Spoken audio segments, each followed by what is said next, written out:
welcome back to Silver Thread Sewing. I'm Diane, and this is Friday Sews. So I hope everybody is well. It's been a while since I have been here to talk to you, and I've missed you very much. I've got a little bit to show you. I've not done a lot of sewing. It seems like every day I think, today I'm gonna be able to sew, and something always comes up and I have to do something else or go somewhere else. But it's all good and it's all okay. I'll tell you a little bit about life in a minute, but for those of you who just are here for sewing, I have a couple of things that one I purchased and another one was gifted to me. And I think it might be the kind of thing that might help some of you. So I'm going to show you that, but I want to share with you the Largo Cargos that I finished. But before I do that, I want to say thank you to Jen from Today in Jen's Sewing Room for starting the hashtag Friday Sews and for allowing us to join in with her. I'm going to put my glasses on. I hope they don't glare. So I have this orange denim that I showed you guys a long time ago, and I wanted to make these Largo Cargos to wear for Thanksgiving, and I did. I went in my head, I had all these things I wanted to do, and I decided I wanted to do some embroidery on the legs and kind of make them look, I don't know, 70-ish maybe. So I originally thought, well, I'll do some light peach since this is an orange denim. You know, I could do a lighter version of this color and maybe some yellows, and that didn't really show up at all, so it wasn't really worth doing it. But I practiced some different stitches on a scrap, and I just went down through there on my machine. That machine will do so many stitches, and you can do a stitch that's larger because the feed dogs will go side to side, so you can do a larger embroidery. And this is the one I chose because it's just one of my favorites. I love that, and I've used it a couple times on other things, but I thought it was really pretty, and I finally decided to use a burgundy colored thread because the shirt that I'm making to go with these pants have just a little bit of a burgundy color in that. So anyway, these just come out of the washing machine in the dryer, so they're a little bit wrinkledy. But this is my Largo Cargos. And I just put a snap and zipper fly as the pattern called for. And I went so far as to take a fun cotton and make binding. And I finished the raw edge of the waistline facing, the waistband, the whatever facing, waist facing. I put the binding on it. And so I'm really happy with how these turned out. This is the back pocket. So I did some embroidery there, as you can see, and I double stitched the pocket down on both sides. And then the front pockets, I love these front pockets, the way they go in. They are so nifty and so neat. And I went ahead and I stitched down the side, kind of like ready to wear would be. I hope you can see that a little bit. But I did that before I left the inseam, the inside crotch seam and all that till last, so I could top stitch down the leg seam. And then at the bottom of the leg, hopefully I can get this so you can see it, I did just a little bit of embroidery. And it doesn't show up a lot, but when you're wearing them, it's just that little bit. And I got several compliments on them at Thanksgiving. I had it in my head I was going to embroider all the way down the leg and all the way across the bottom. And I was going to do 2 or 3 different colors and go back and forth. And that's all I got done. But I was still really happy with how they turned out. And they fit me very well. That pattern, it really fits me well. I think I had to add an inch to the front and an inch to the back as far as the rise. But other than that, I didn't make any alterations. And I was real happy with these Largo Cargos. Now, I had made a Rhapsody top, Love Notions Rhapsody. It had a navy blue background, and it had some bursts of orange in it. And that's what I wound up wearing with those Largo Cargos on Thanksgiving, because I didn't have the blouse finished, and I still don't. But I am closer than I was. And this is a Love Notions Ballad. And it's in this beautiful cotton linen blend. It's just the prettiest fabric. It hangs, it's got such beautiful drape, but I don't have the hem on the sleeves. I don't have the bottom hem, and I don't have the buttons and buttonholes. But I did burrito the yoke, and that is in the pattern on how to do that. It's very simple. And I did French seams on the sleeves and the side seams. Now I have some orange buttons that are pretty on this, so that I think is what I'm going to finish it off with. And then right there they are. They're smaller than what is called for, but I think I can just put a few extra and closer together, and I think they'll be fine. And they kind of tie it together really well with the pants, I think. So one thing I did differently on the Ballad Blouse, I made this lower back section wider by about 2 or 3 inches, and I wanted more gathers than it called for. So I gathered it all the way across the back, not right up to the armholes, but mostly through the, probably 2/3 of the back. And it just drapes so beautifully.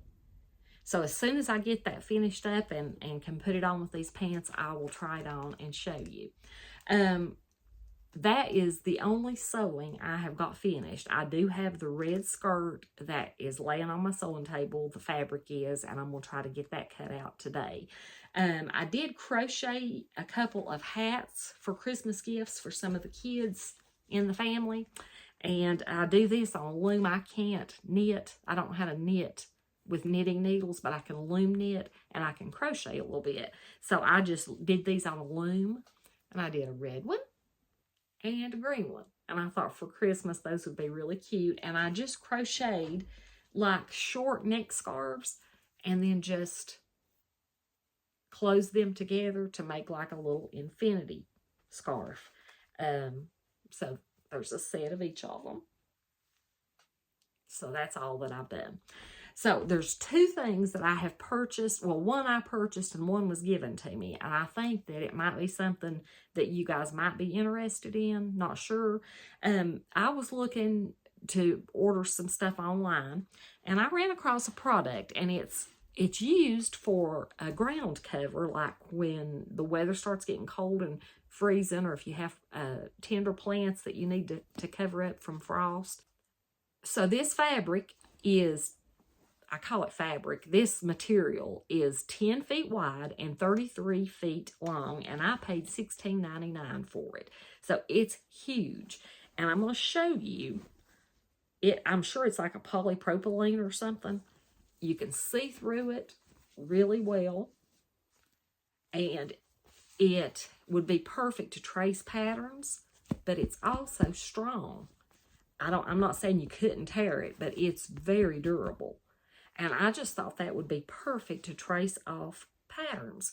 And I'm thinking you probably could even use this to sew up like a toile. Instead of using like a muslin, you could probably use this enough to see if something was going to fit, maybe, because it's very sturdy.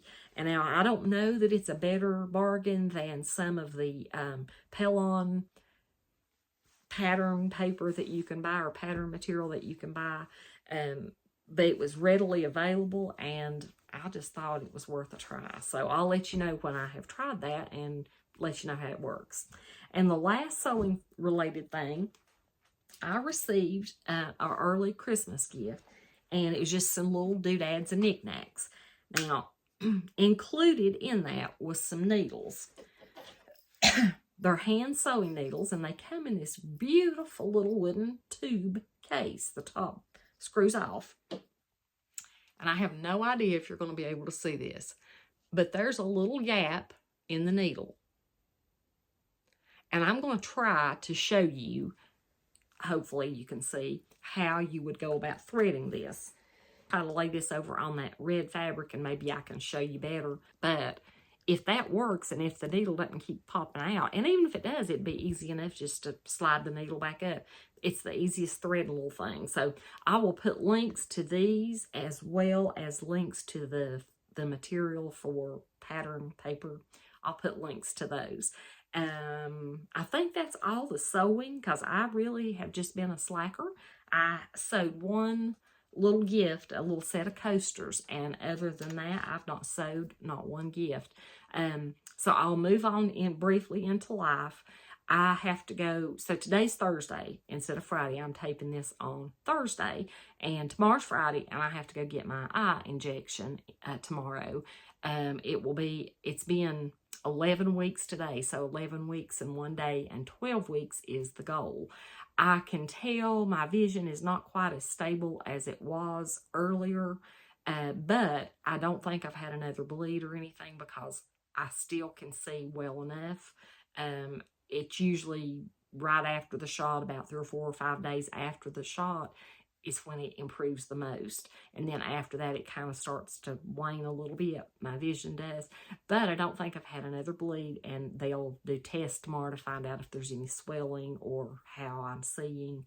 So anyway, that happens on Friday, and at least I'll be good through Christmas, and I hopefully won't have to worry about going back for a while. Maybe 11, 12 weeks next time, hopefully.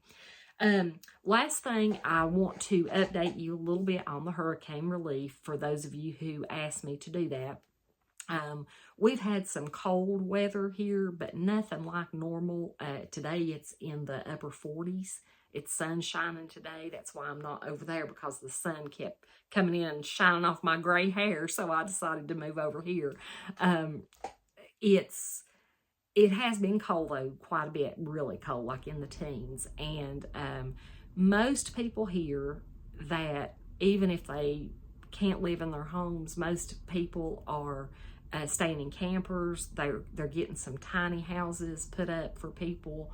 Now, off the mountain a little ways, like Swananoa and going toward Asheville, I know that there still are people who are living in tents. I did see an actual news report the other day that a lady and her 2 kids, their FEMA vouchers had expired, and they were put out of the hotel that they were at. So they couldn't go back into their mobile home because the plumbing had all been torn out by the flood. And they were going into a tent. Now, to me, it looked more like a teepee. It was round. It was made out of very durable fabric of some sort, canvasy type stuff, and they said it was airtight and waterproof. They did have a little stove right in the middle of this tent, and the pipe went up through the middle. And they had 3 little cots in there for this woman and her 2 kids. And she said they were just thankful because they could be warm. But of course, you know, they have, I think they have some porta potties and things like that for set up different places for people. And I know, I can tell you this for a fact. I know one family here near me that I'm friends with. It was the husband, the wife, and their son. He's an adult, young adult, and works and had a vehicle. So they had 3 cars, their house, and all their possessions. Their house was just about completely destroyed. The flood waters went through. Everything had inches and inches of mud. And the sheetrock was wet, everything. And they lost all 3 vehicles at the same time. And when FEMA came in and did their evaluation, they gave them $11,000 for their house, possessions, and 3 cars. So that one, I do know that has happened. That is the truth. I don't know a lot of other people's story. I've not heard of anybody getting enough money to completely rebuild their homes or any of that. I think there's some loans being given, low interest loans and stuff like that. But there are still, Samaritan's Purse is still here. Red Cross has been in the area.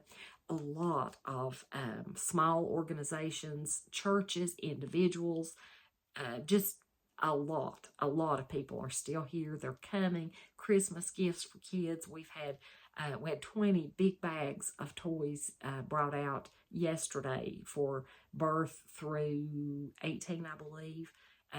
We've had over 400 toys were given out last Saturday. The donations of things like food and non-perishables has kind of slacked off, at least at our location, which is fine.